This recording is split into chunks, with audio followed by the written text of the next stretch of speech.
ओम नमः शिवाय, हर हर महादेव, जय शिव शंभो। दोस्तों, आप सभी का चैनल में बहुत स्वागत है।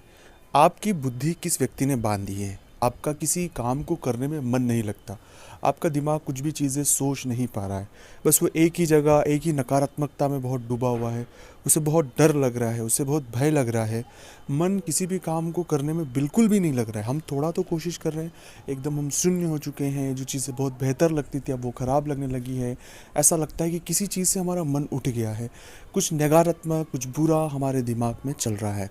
तो बुद्धि अगर किसी व्यक्ति ने बांध दी है, या हमारी बुद्धि जब काम नहीं कर रही है, हम जो निर्णय ले रहे हैं वो निर्णय सही नहीं हो रहे हैं, हम गलत डिसीजनों की ओर जा रहे हैं, हम गलत तरीकों की तरफ जा रहे हैं, हमारा जीवन पूरी तरह से गलत ट्रैक पे जा चुका है, तब ये मन में प्रश्न उठता है कि कहीं किसी व्यक्ति ने हमारी बुद्धि बांध तो नहीं दी है। अगर किसी ने आपकी बुद्धि बांध दी है तो उसे समझने की आवश्यकता है। उसके लिए क्या संकेत है, इस वीडियो में हम वो तो बात करेंगे इसी। दूसरा ये कि अगर किसी व्यक्ति द्वारा इस तरह की चीज़ें हो चुकी है तो कैसे इससे हमें बाहर निकलना है, क्योंकि हमारा मूल उद्देश्य तो इस परेशानी से बाहर निकलना है।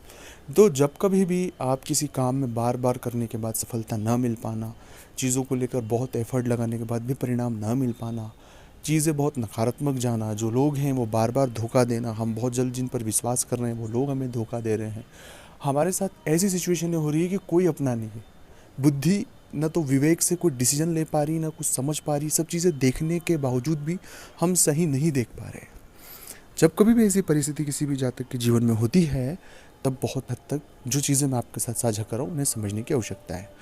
इस तरह की परिस्थिति में बहुत सारे ग्रहों का हाथ होता है, हम किसी भी एक ग्रह को इंडिकेट नहीं कर सकते। खासकर मन की स्थिति के लिए चंद्र वो घटता बढ़ता है। अगर आपकी कुंडली में चंद्र बहुत ही ज़्यादा डाउन में है तो उस वजह से ये मन की स्थिति बार बार होती है। कई बार शनि, राहु और शुक्र की जो नकारात्मक युति अगर हो जाती है तो उस वजह से भी इस तरह की जो परिणाम हमारे जीवन में दिखाई देते हैं। खैर, ये आप अपनी निजी कुंडली की बात है, आपकी व्यक्तिगत कुंडली की बात है। पर अगर ऐसी परिस्थितियाँ आपके साथ हैं और आप इससे बाहर निकलना चाहते हैं तो कुछ तरीके आपके साथ साझा मैं कर रहा हूँ, उन्हें बहुत बारीकी से आप समझ लें। आपसे एक निवेदन है कि अभी तक आपने चैनल को सब्सक्राइब नहीं किया तो प्लीज़ आप सब्सक्राइब करें। कमेंट्स में भोलेनाथ का नाम लिखें। अगर आप चाहते हैं अपनी कुंडली का विश्लेषण हमसे करवाना, मतलब इस तरह की स्थिति अगर आपके साथ है तो आप एक बार हमसे कंसल्ट भी कर सकते हो। उसका फीस और शुल्क लागू है दोस्तों। जो आप हमसे आपकी मदद हो पाएगी ज़रूर आपकी करेंगे।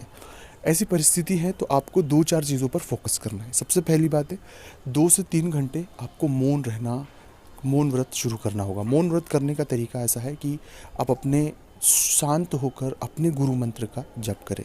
नहीं है गुरु मंत्र तो नमः शिवाय नमः शिवाय नमः शिवाय का मन में जाप करें और पूरा ध्यान अपने नमः शिवाय के जप पर होना चाहिए। इस तरह की परिस्थिति जब आप 7 दिन तक करेंगे तो 8वें दिन से आपको बहुत सारी चीज़ें खुद को स्वतः ही समझ आएगी।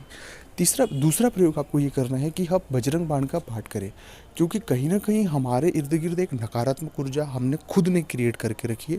जब हमें सफलता नहीं मिलती तो हम खुद बहुत नेगेटिव हो जाती। हम खुद एक एनर्जी का हब है, तो नेगेटिव एनर्जी अगर हम प्रोड्यूस करेंगे तो इर्द गिर्द हमारे ही होगी। इसलिए जितना हो सके बजरंग बाण का पाठ करें। सुबह 2 बार करें, शाम को 2 बार करें, उससे बहुत फ़ायदा होगा। और तीसरा और सबसे महत्वपूर्ण है कि जितने हो सके पेड़ लगाने की कोशिश करें। आप प्रण ले लें कि मैं 5 पेड़ लगाऊंगा, 10 पेड़ लगाऊंगा, 100 पेड़ लगाऊंगा। तो आप जितने पेड़ लगाने का प्रण करेंगे और उन्हें लगाने की कोशिश करेंगे, उससे भी आपको बहुत इम्पैक्ट मिलेगा। चौथा प्रयोग यह भी महत्वपूर्ण है कि जो दिव्यांग है या उनका आश्रम हो या कोई दिव्यांग व्यक्ति हो, उनकी आप मदद करें। और रही बात बुद्धि, आपकी कोई व्यक्ति बुद्धि नहीं बांध सकता। हम केवल हमारी परेशानियों में बहुत उलझ जाते हैं।